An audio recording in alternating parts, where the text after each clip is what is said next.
Hi guys, welcome to today's video. In today's video, we'll look at a World War III scenario based on if the nations were picked based on a draft. And who goes first? Well, Russia.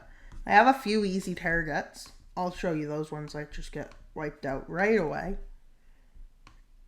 Including Czechia and Latvia. But according to their locations, it's pretty hard. And since there's a few islands that aren't colored in, and it's a bit annoying, yeah, they already took them. Now they invade Norway. They move not too far. Terrain is partly responsible. With their attacks on Serbia going pretty well, and Slovenia, not as good as they would want, because there's some defense being put up. Their advance down into Greece goes pretty well, guys, but they don't take out Greece. And they have a fair advance into Turkey. They even take Istanbul with this push. But they also push into Georgia. Quickly, keep in mind I'm doing nations like a turn-wise, more like a game. And Kuwait moves into Iraq. And they make a little advance into Switzerland, but they just lose like hundreds of thousands of troops by accident. And they move into Benelux. And they set up a defensive around there. They also take out Denmark. Now let's see, where else do they make pushes? Well, right here goes pretty well for them, as they take the full area out. But Morocco, since it's stronger, they don't get as far in. And then they move around. They move down from here. And yeah. And they make an attack into Ethiopia from Djibouti. Which some of these advances that are happening won't be like long term. This is their African offensive. Now let's look at their Asian one.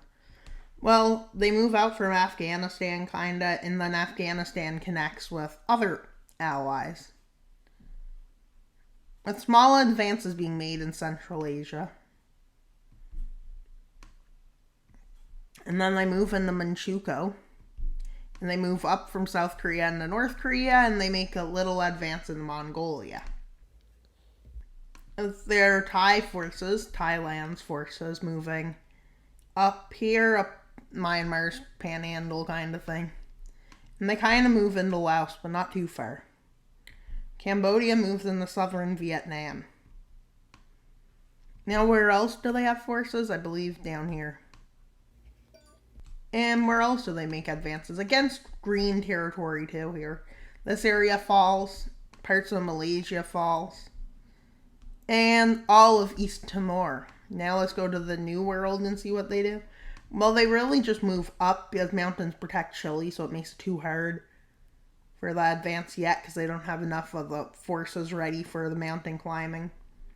But they will. Possibly. But the West already has quite a few of those. With Nicaragua making a bit of an advance. Now it's the U.S.'s turn. What's their first move? Well, the blue team kinda just makes an offensive into northern and southern Mexico. With the U.S. getting pretty far in. Keep in mind, that's probably a few months of fighting. And then here they move in. And Yucatan has a landing made. And luckily they have Haiti, so they can easily move through the Democratic Republic. The Dominican Republic, I mean. They move down there in to the Panama Canal. They move into Venezuela a bit. And they move south into Brazil. They make a counter-offensive kicking Ecuador out of Peru. And they slightly advance into southern Ecuador. And yeah. Let's see how they do in Chile. Oh, they do pretty well. from Chile advancing. They advance into Bolivia too, quite a distance just to protect Chile. They take out Los Eswatini. And they try to make this area more stable by taking out more areas. They take out Malawi. They move into Namibia. They move into these lands. Which you can tell, there's a lot of land. And they move into most of Somalia. With them making advances into the Middle East. Israel advances into the Sinai Peninsula. And Yemen basically collapses. But not fully. With a few counter-offensives being made. One by here. And one here. And yeah, they take out these two nations. How do they do it? Because their strategy worked. And now they move into Italy, who for some reason didn't set up a defensive, so they had easy access moving in. Morocco got moved into the south, but they move into the north of Algeria towards their capital. And so, yeah. This becomes the front line in the Americas. And a big offensive is made here in Europe. I mean, not Americas, Europe. They make an offensive into Norway, which is a successful one. Basically makes Norway pretty much just barren. They move into Bosnia and Herzegovina and they make some counter-offensives to the south from Serbia, towards Romania, and towards in the north. They managed to make a slight advance into Austria, Italy, and Hungary from the Baltics. Balkans, not Baltics. And Turkey manages to make two offensives. One against Greece's islands, which basically does this. And the next one pushes Turkey back. Here and here. And I'm not really having Asia to worry about too much. But, yeah. We'll see one thing happen. Vietnam moves north.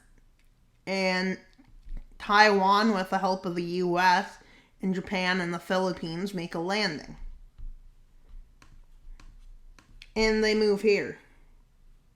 Basically, a stalemate forms here. For how long? Don't know, but will it work? Yeah, it does work. Slows advances, which is always great. And the New Guinea part of Indonesia kind of falls over. Yeah, let's see. Any more nations that didn't do anything? No, not that I'm aware of. So I guess it's the green team's turn. What do they do? Okay, the first thing the green team does is make a counter-offensive against Taiwan. Although they fail to kick Taiwan out. Vietnam, they move Vietnamese forces out. And this war is going to be a bit confusing because it's a three-sided war. I'll probably go off camera soon and just do a few of the advances. With Russia being routed out of Mongolia, but they don't make an advance out. South Korea is pushed out by Chinese forces, which is pretty great for their team. They move into South Korea. And they move into Russia. In Myanmar, they move into Thailand, but not well. As I'm having a successful offensive into Afghanistan. And here, but they're failing to counter offensives around Afghanistan as they're really well defended, but by Azerbaijan, they're not as well defended. With now, yeah. Iraq pushes the forces back. As well as take over their southern lands. I don't know why it's that color, but it just is. Kinda that color. they make a counteroffensive here and a counteroffensive there. In the Iraq front, they make a bit of a gain from Iraq and Iran, but not a big gain kind of thing. Norway is pretty much less, basically, with the Americans being like slight counteroffensives against the Americans, but mostly failing technology-wise. As they counteroffend here and up in Egypt. Why would they use these two fronts? Because it allows good gains against this front. And yeah, it actually did. Well, their biggest offensive in South America was into Peru. And that's pretty much all the movement they managed to make, as most people are very well set in this area.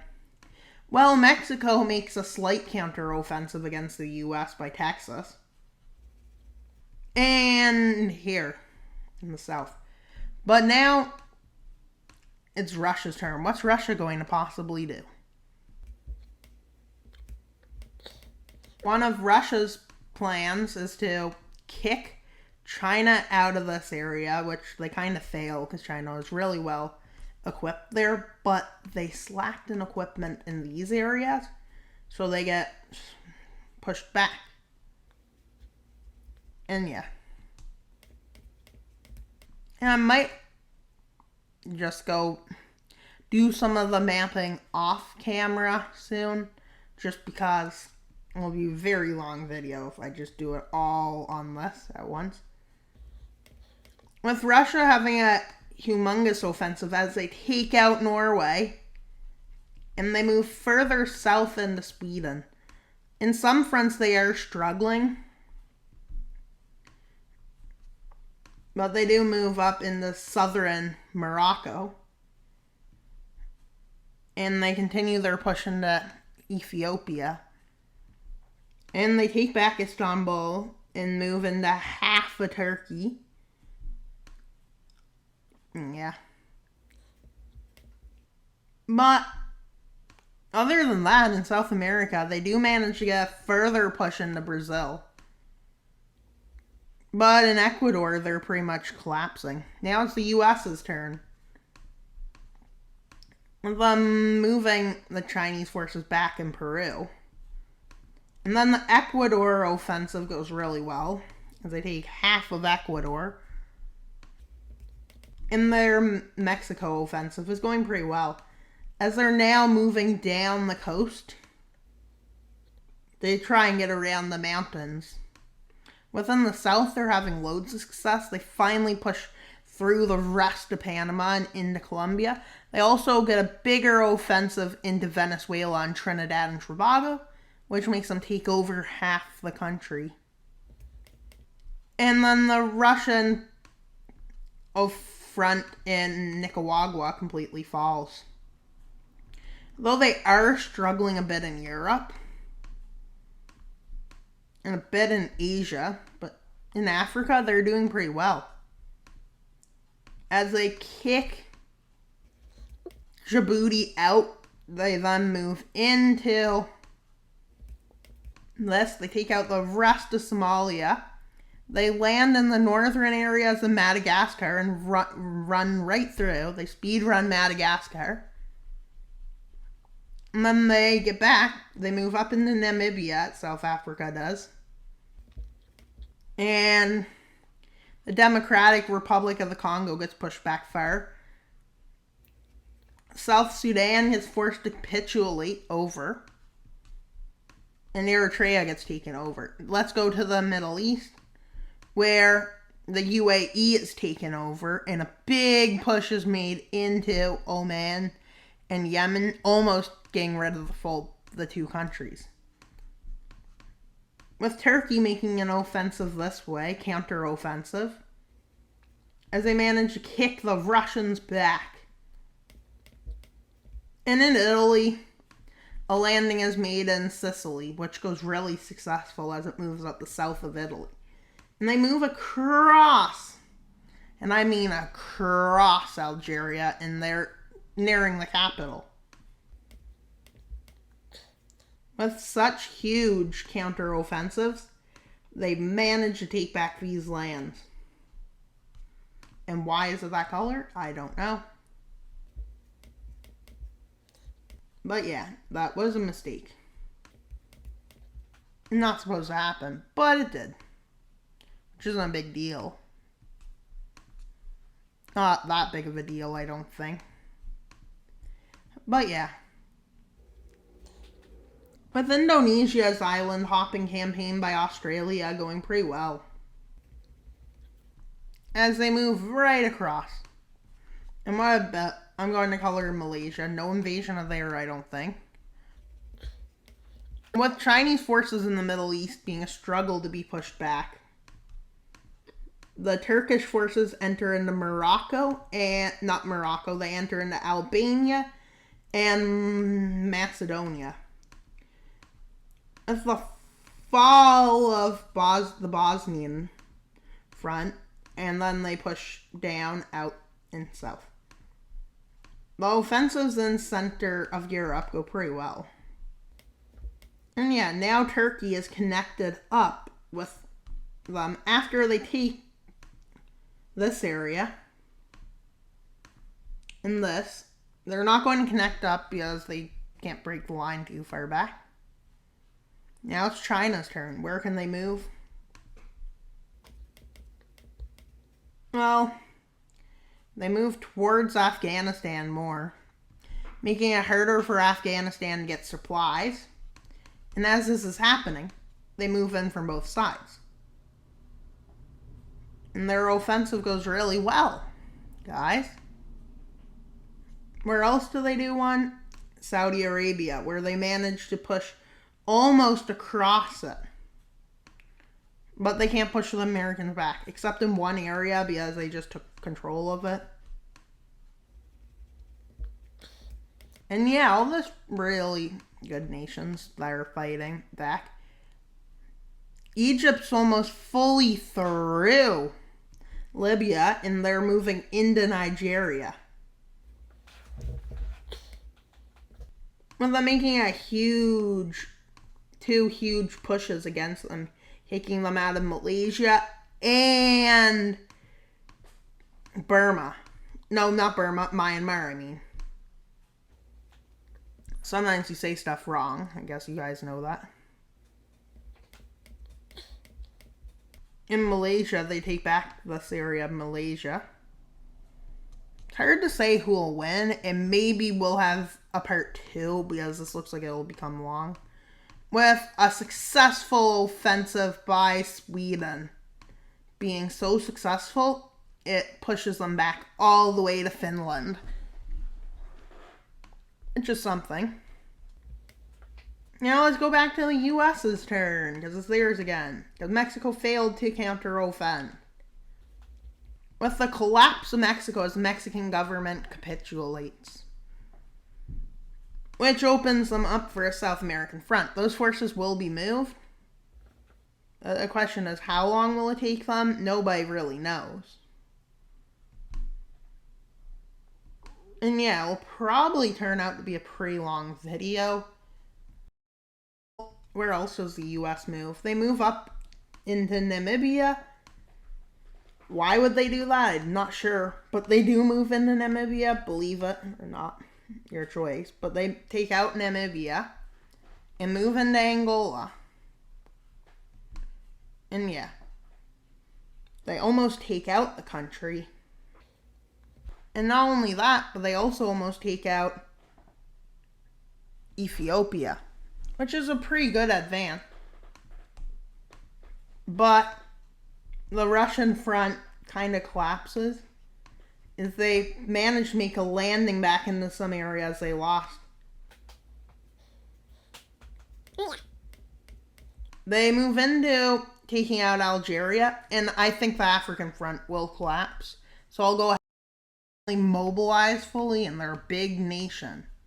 So yeah.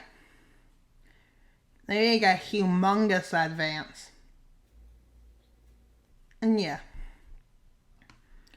Also keep in mind that I just went off camera to do some of the recording. So there was advances here. And the other time I went off camera there.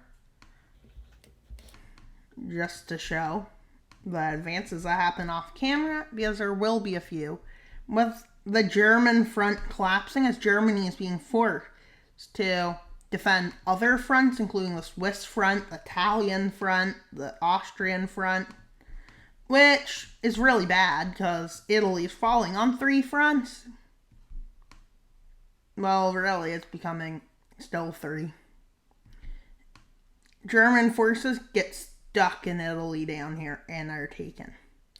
And not only that, but Polish, Austrian, Hungarian, and Ukrainian, and Belarusian, Russian,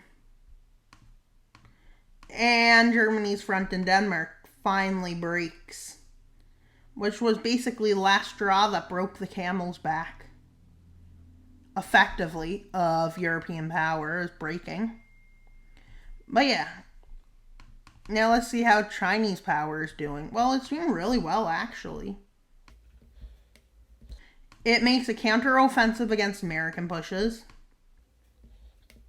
which went very successful. Then they don't really do anything in the Middle East as they're kind of stalemated. But they managed to take out Bangkok and half of Thailand. Well, the Americans managed to take out parts too. Chinese forces make their first offensive into... They almost take... Afghanistan surrenders. Meaning that a lot of the fronts basically were useless to keep them stable. With China making a humongous advance, even almost taking out half of Kyrgyzstan, which I think was a Chinese ally. Being a bit confusing. Well, I mean, yeah. And then China makes it, Mongolia finally gets the manpower to do this. They have like 400,000 probably conscripted. China making an advance into outer Manchukuo. Why am I calling that? Because I can. With it, pretty much Russian power in the region is collapsing. But they do manage to do 2 offensives. One in South America against Brazil. They make a big offensive. And in Africa, Nigeria's counteroffensive has been on the rise, pushing them back. The Chinese forces back into Chad. But their fronts in Europe are starting to collapse, so they have to retreat. They retreat all the way to the Rhine. River Rhine is where they retreat. Why would they do that, you may be wondering? Because naturally defendable. And let's see how their offensive looks. Backwards offensive, I should be saying. That does not look like the Rhine River. More like this, probably. And with that, they have to make an offensive here to try and stalemate the Americans there. Which may or may not work. But yeah. And in South America, we can tell what's going to happen when America takes its turn. Well, the South American front basically falls, with a huge number of American forces entering. No shock. What happens? And Argentina's south falls, but pretty much stays stable, the front. Now they make more offensives, like into the desert of Algeria, and they move down and meet Chinese forces in Libya, and they move down the front like this. Looks like the Russian lands are going to collapse. So for the time being, Chinese and American forces come to a ceasefire just till the Battle of the East ends, basically. Saying, we won't attack you, you won't attack us, deal? Until we take out Russian forces. Then we'll go back to fighting, if the video doesn't take a break then.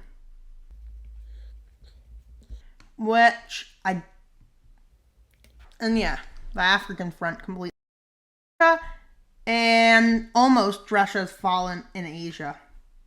Yes, they've fallen in Southeast Asia, mostly, but they didn't fully fall in some fronts. But back to the Americans, who are making a big offensive into Europe. China is doing something similar in Asia. But this is the European front we're looking at right now. And yeah, it's not looking pretty. With many of their allies exhausted from the fighting. They were pushed into southern Romania. But keep in mind, their fighting is probably going to end soon, their resistance, as you can tell by looking at the front. And let's see what America's Asian allies do. Well, they do quite a bit, actually, guys. Look at it. And then they come in from, America comes in from the East Asian front, like a wrecking ball. And they move all the way there. Now let's go to China's turn, because Russia's already falling to pieces, basically. Basically, not really. Yeah, kind of, but yeah. With Asia, with the Asian coalition making humongous advances, as they have been preparing for a while. There's millions upon millions of troops being sent here. Because they know they need to seize the North fast. With the ceasefire with America and allies going pretty well for a while. And then they take all of this. America is making plans that are very messed up, basically. And yeah, we'll show that. You may be wondering, how did they take all this? But I'll show you in a minute. I was just doing that to make it easier on me mapping, but yeah. And yeah. That's where their front ends up. On the outskirts of Kiev. And where do they end up? Also, taking Helsinki. But none of the nations on the teams will get punished in the peace treaty, besides the one who's in charge of the team, because their members didn't get to choose. And then we'll see what the Americans are planning. It's a very odd move. But they realized one thing. If your leader falls, then your team pretty much falls apart. So their plan right now, guys, is to take China's capital of Beijing. And then they're going to force the other nations into submission. Which basically means, leave our nations, we'll leave you alone, basically. It translates literally to, we don't care, just leave. I guess. With their plan for it being Taiwan, which leads the Chinese takeover.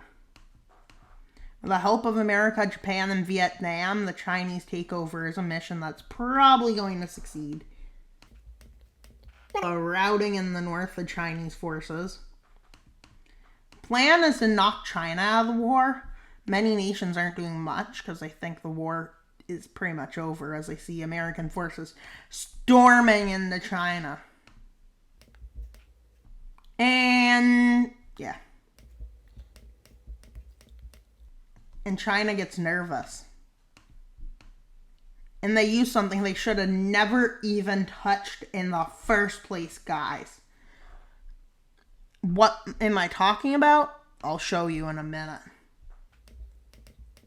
Boom. Boom. Boom. Boom. Boom. boom, boom, boom, and more booming. And yeah, and yes, and yes, and yes, and yes, and yes, and yes, that's happened. And yes, you saw that right. Also, you saw this right. And Madrid and Lisbon. With America infuriated at China for this act of war. They nuke Pyongyang. They bomb. It lands on Shanghai. It lands on Wuhan. It lands, where else would it land? Oh, it lands on Beijing. And they drop another one here. And they drop one in Vladivostok. They drop one in Kabul. One is dropped on Mumbai. One is dropped on Islamabad. Another is dropped on Tehran, Baghdad. And yeah, Cairo gets bombed. And New Delhi gets bombed. And after this, China surrenders over. And yeah, China surrenders over. So is North Korea. And China's team has been forced to surrender over.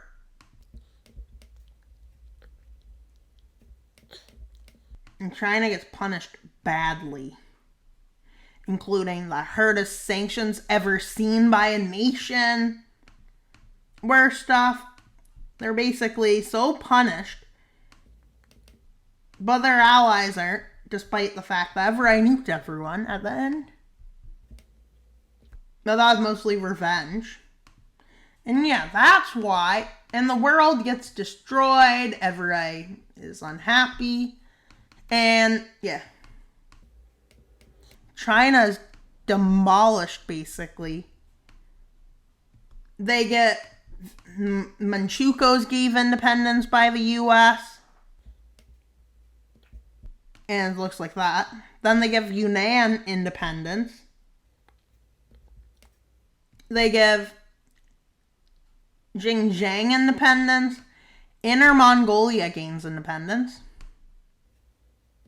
And gave over to Mongolia.